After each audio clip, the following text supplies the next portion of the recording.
انہوں نے بتایا کہ ٹھیک ہے جے ڈی وینس صاحب کے ساتھ آپ کی بات چیت کروا رہا ہوں، لیکن امریکنز جو ہے وہ جنگ کی تیاری کر رہے ہیں اور وہ جنگ کریں گے. اور پھر وہ تفصیلات بتاتے ہیں کہ ہم نے بھی الٹرنیٹو ایک پورا ڈیزائن تیار کیا. اگر لیڈرشپ ٹارگیٹ ہوتی ہے، کی کمانڈرز ٹارگیٹ ہوتے ہیں، کی انسٹالیشنز ٹارگیٹ ہوتی ہیں. اور انہوں نے کہا مذاکرات میں اس لیے گئے کہ ہمیں الزام نہ دیا جائے کہ یہ مذاکرات سے بھاگ رہے ہیں. ایگزیکٹلی جی ایگزیکٹلی آپ نے بالکل صحیح آئیڈینٹیفائی کیا. اب اس ساری صورتحال سے پتہ چلتا ہے کہ کہیں نہ کہیں کنسنسس ہے پولیٹیکل لیڈرشپ اور ہارڈ لائنرز میں. اور پھر ہارڈ لائنرز کا پوائنٹ آف ویو زیادہ مستحکم ہو جاتا ہے جب وہ کہتے ہیں کہ بارہا بات چیت ہوتی ہے، میمورنڈم آف انڈرسٹینڈنگ سائن ہوتا ہے، جے سی پی او اے سائن ہوتا ہے، اور پھر اس کے بعد دوبارہ حملہ ہو جاتا ہے اسرائیل کے کہنے پہ.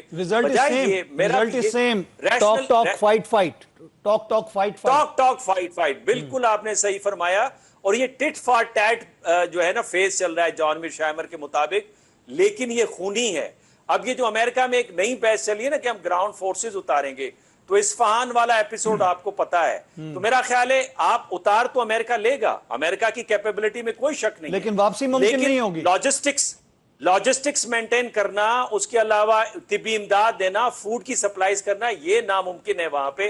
یہ امریکنز نہیں کر پائیں گے، اور یہاں پھر کیجولیٹی سینسیٹیو قوم ہے امریکنز. بہت بہت شکریہ ڈاکٹر صاحب، تھینک یو ویری مچ. آپ نے اپنا قیمتی وقت دیا، آپ ہمارے ساتھ رہے. ڈاکٹر منور حسین صاحب ہمارے ساتھ موجود تھے، ماہر بین الاقوامی امور. ان کی رائے آپ نے سنی. ناظرین ہم یہاں پہ لیں گے وقفہ، اس کے بعد دوبارہ ملتے ہیں. ویلکم بیک ناظرین، ایک دفعہ پھر خوش آمدید کہیں گے آپ کو پروگرام نیوز ون ٹونائٹ میں. پروگرام کے حصے میں جوائن کریں ویڈیو لنک کے اوپر فیاض الحسن چوہان صاحب، سینئر سیاستدان، ترجمان اور مرکزی رہنما استحکام پارٹی. السلام علیکم فیاض الحسن چوہان صاحب. وعلیکم. فیاض الحسن چوہان صاحب، دو ایونٹ ایسے ہیں، ایک مولانا صاحب کی تقریر اور جو متنازع تقریر ہے، اس کے علاوہ نورین خان نیازی صاحبہ نے جو باتیں کی ہیں ایک پوڈ کاسٹ کے اندر، جس کو ایز یوزول جس طرح انڈین چینل پہ جا کے انہوں مکر گئی تھیں، انہوں نے کہا کہ جی میں نے تو کوئی بات نہیں کی، اے آئی جنریٹڈ ہے. اس کو بھی وہ یہی کہہ رہی ہیں کہ ایڈیٹنگ اور اس کو غلط استعمال کیا گیا ہے. ان بیانیوں کو آپ کیسے دیکھتے ہیں؟ پہلے میں مولانا صاحب کی تقریر پہ بات کروں گا. انہوں نے کہا جی میرے سرزش کے اندر تو سرنڈر کرنا اور واپسی مڑ جانا ممکن ہی نہیں ہے، وہ اپنی بات پر قائم ہے اور دائم ہے اسی طرح. بسم اللہ الرحمن الرحیم. میں نے عاصم بھائی آج جو ہے نا ایک وی لاگ کے اندر کچھ چیزیں بریک کی ہیں، میں آپ کی چینل اور آپ کے پروگرام کی وساطت سے پوری قوم کے سامنے دوبارہ رکھ دیتا ہوں. جی بنیادی طور پر یہ جو مولانا فضل الرحمان صاحب اچانک اینٹی ریاست پاکستان، اینٹی افواج پاکستان، اینٹی شہدائے پاکستان جو فل فلیج ننگے کے سامنے آئے ہیں نا، اس کے پیچھے پوری ایک کہانی اور ایک پوری تھیوری اور ایک پوری اسٹریٹجی ہے. سارا ایڈمز ایک امریکن سی آئی اے کی ٹارگیٹر ہیں، کاؤنٹر ٹیررزم ایکسپرٹ ہیں اور سپائی ہے. بڑی مشہور زمانہ ہے، بڑی ایکٹیو افیکٹو، اور سی آئی اے کے چند گنے چنے جناب امپورٹنٹ جناب سپائی میں سے ایک ہے. اس کی ایک ویڈیو میں نے آج سے کوئی 15-20 دن پہلے سنی، پھر میں نے کل سنی. میں نے کہا شاید یہ کوئی اے آئی جنریٹڈ ہے، لیکن کل میں نے اس پہ پھر ریسرچ کی تو میں حیران رہ گیا کہ یہ آج سے 3 سال پہلے انہوں نے ایک نئی کئی اپنے پوڈ کاسٹ ویلاگز اور اپنے انٹرویوز میں اس بات کو دہرایا تھا جو میں آپ کے سامنے رکھ رہا ہوں. آپ کی اطلاع کے لیے عرض ہے کہ سارا ایڈمز کے مطابق انہوں نے آج سے 3 سال پہلے ایک انکشاف کیا تھا کہ القاعدہ سے مراد، آپ ایک بات ذہن میں رکھ لیں کہ القاعدہ سے مراد ہے سی آئی اے، القاعدہ سے مراد ہے عالمی اسٹیبلشمنٹ، القاعدہ سے مراد ہے موساد اور MI6. یہ ساری القاعدہ ان کی بنائی ہوئی جناب فورن ایجنسیز اور زائنسٹ کی بنائی ہوئی جناب ایک آرگنائزیشن ہے. یہ اس کو جہاں پہ استعمال کرنا چاہے استعمال کر لیتے ہیں. اس نے کہا کہ القاعدہ یہ سوچ رہی ہے کہ فاٹا وار، یہ جو جتنی انسرجنسی ہو رہی ہے نا KPK کے جناب اسلام میں، شمالی اسلام میں، ان کو یہ فاٹا وار کہہ رہی ہے. اس نے کہا کہ القاعدہ یہ سوچ رہی ہے کہ فاٹا وار کے ذریعے سے وہ پاکستان کے جو پختون ایریاز ہیں اور بلوچستان کے جو پختون ڈسٹرکٹ ہیں، ان ساروں کو ملا کر القاعدہ، افغان طالبان، TTP اور جمعیت علماء اسلام فضل الرحمان، اس نے اپنے انٹرویوز کے اندر یہ باتیں 2.5-3 سال پہلے کہی. اور پھر اس کی ان انٹرویوز کی بنیاد پہ CSSPR ایک جناب تھنک ٹینک ادارہ ہے یونیورسٹی آف لاہور کا، اس کے ایک جناب پروفیسر نے، آصف امین نام ہے، اس نے 10 جولائی 2024 میں ایک تھیسس لکھا تھا. وہ تھیسس آپ کو مل جائے گا آپ کو سوشل میڈیا پہ بھی. اس تھیسس میں انہوں نے لکھا تھا, اور وہ تھیسس بھی انٹیلیجنس کے حوالے سے اور ٹیررسٹ آرگنائزیشنز کے حوالے سے اور اسی جناب سارا ایڈمز کی جناب پورے انٹرویوز کے حوالے سے تھا. اس میں سارا ایڈمز کہتی ہے کہ یہ 3-4 آرگنائزیشنز ہیں, یہ مل کے پاکستان کو ڈس انٹیگریٹ کریں گی, توڑنے کی کوشش کریں گی, اور پھر جناب ایک بفر زون افغانستان اور پاکستان کے درمیان پختونستان کی صورت میں بنایا جائے گا. اور پھر اگلی بات اس نے کہی کہ پھر اگلا ٹارگٹ القاعدہ کا وہ کشمیر ہوگا.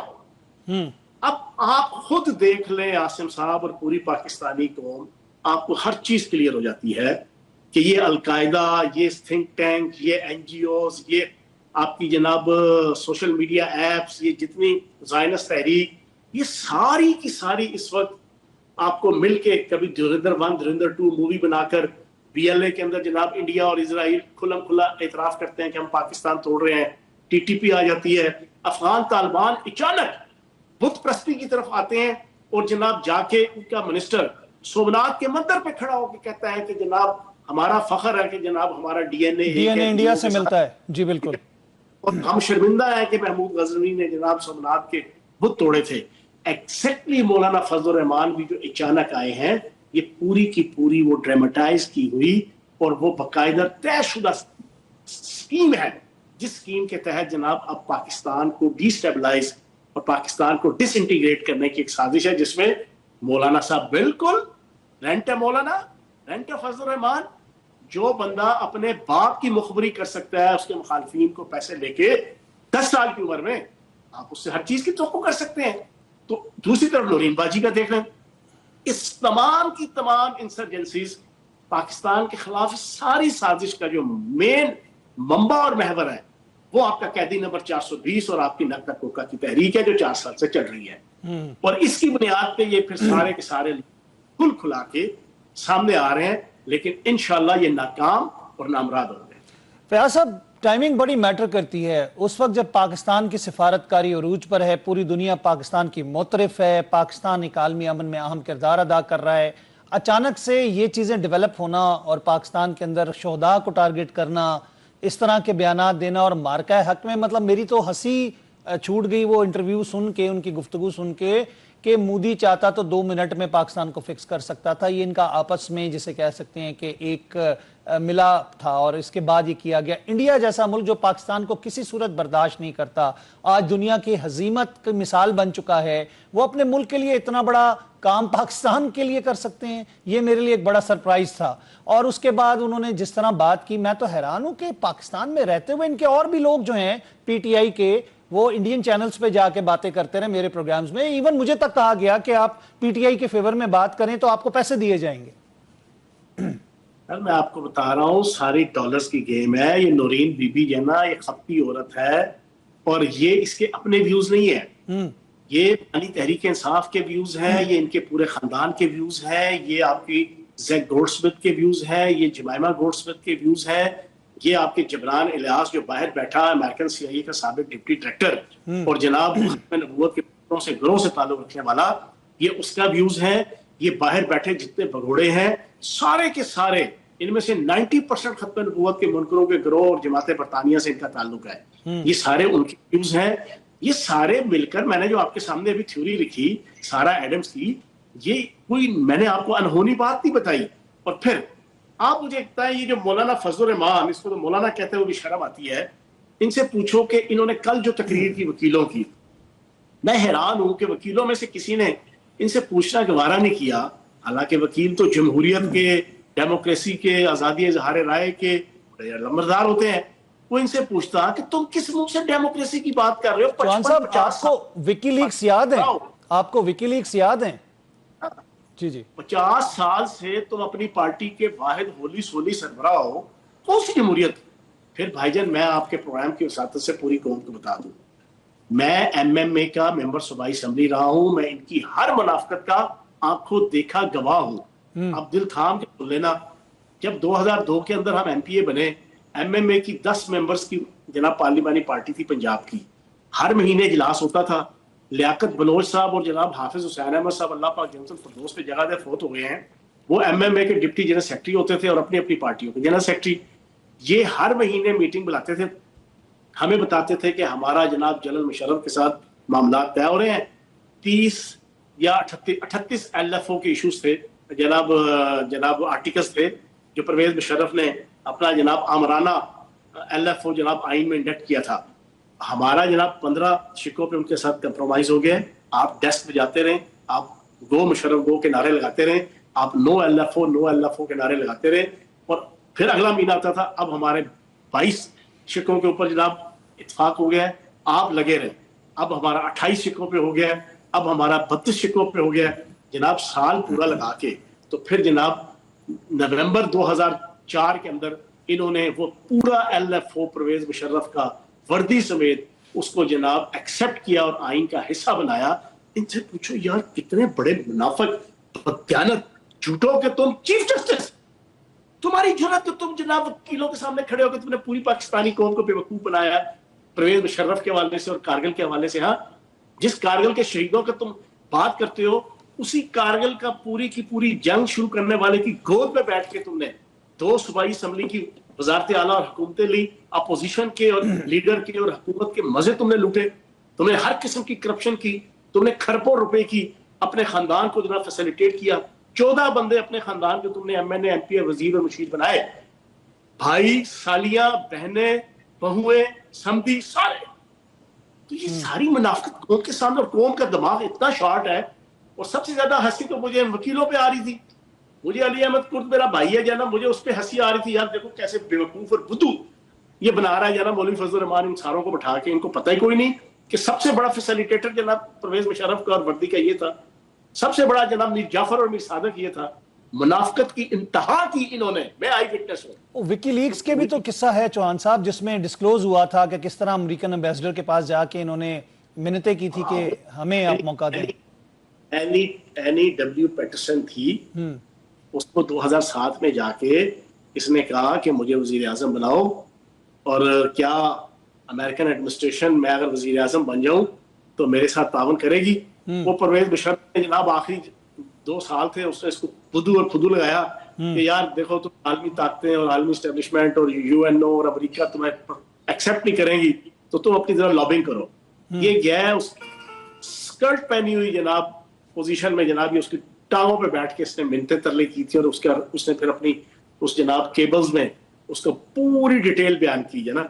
سر جھوٹے ہیں, منافق ہیں, بددیانت ہیں, ٹکے مار ہیں, پیداگیر ہیں, نوسر باز ہیں, اسلام کو بیچنے والے ہیں, جمہوریت کا ان کو کچھ نہیں پتا. کون سی جمہوریت؟ مجھے تو میں نے 50 سال کی آج تک بادشاہت نہیں دیکھی. میں ہسٹری کا اسٹوڈنٹ ہوں, مجھے شوق ہے جانا تاریخ پڑھنے کا. ابھی بھی آپ کے پروگرام سے پہلے میں یوٹیوب کے اوپر پوری ہسٹری جانا برے صغیر کی اور الیگزینڈر کے دور کی, اسکندر اعظم کی, اور پھر ہولمز اور پھر کشان اور پھر جناب یہ چندر گپت موریہ, میں یہ سارا جناب سارا دن بیٹھ کے میں سارا سنتا ہوں. 50 سال کی مجھے بادشاہت دکھا دو کسی ایک بندے کی. صاحب بہادر 50 سال سے جناب سربراہ ہے, اور پتر اس کا کہتا ہے حقیقی جمہوریت کے لیے جناب ہم اسٹرگل کر رہے ہیں. یہ جو کشمیر کمیٹی والا جو ایک سلسلہ تھا آپ کو یاد ہوگا, میں بلکہ ایک 5 فروری کے ایک کنونشن میں ان کے ساتھ گیا, مطلب وہاں پہ ہم سارے موجود تھے, سینئر صحافی بھی تھے. JKLF کے وہاں پر جو رہنما تھے انہوں نے اپنے کپڑے پھاڑ دیے تھے جب یہ انڈیا نے, آپ کو معلوم ہے کہ جو 370 آرٹیکل وغیرہ جو ختم کیا تھا اور جو کشمیریوں پہ ظلم کرنا شروع کیا, 9 لاکھ فوج وہاں پہ بھیجی تھی. وہ صاحب کیا کہہ رہے تھے وہ ہم نے خود اپنے کانوں سے سنا. انہوں نے اپنی قمیض پھاڑ کے احتجاج کیا اور انہوں نے کشمیر علی گیلانی سنے, سید علی گیلانی منتیں ترلے کرتے رہے پاکستان کی حکومت کے, خدا کا واسطہ اس کو کشمیر کمیٹی کی چیئرمینی سے ہٹاؤ. میں بلکہ وہ فوٹیج میں چاہوں گا کہ وہ چلائی جائے. وجہ یہ کہ ان کے اکابرین نے اوپنلی یہ بات کہی تھی. ان کے والد محترم کا جناب ایک مقولہ ہے کہ شکر ہے کہ ہم پاکستان بنانے کے گناہ میں شریک نہیں ہوئے. پھر اسے احرار اور دارالعلوم دیوبند کے تمام علماء نے مخالفت کی تھی پاکستان کی, اور اینڈ میں مولانا شبیر احمد عثمانی صاحب جیسا ایک دانہ وہ باہر نکلا تھا اور اس نے جناب پاکستان کے, اور وہ بھی کوئی دیوبند کی پوری پارٹی کے اس پہ نہیں. ابھی بھی RSS کے لیڈروں سے انہوں نے ملاقاتیں کی ہیں پچھلے چند سالوں میں, عجیب دیول سے ملاقاتیں کی ہیں, اور اسی مولانا حسین احمد مدنی جس نے کھل کھلا کے جناب پاکستان بننے کی مخالفت کی تھی, اس کی آل اولاد جناب مولانا محمود مدنی کہ جو وہاں پہ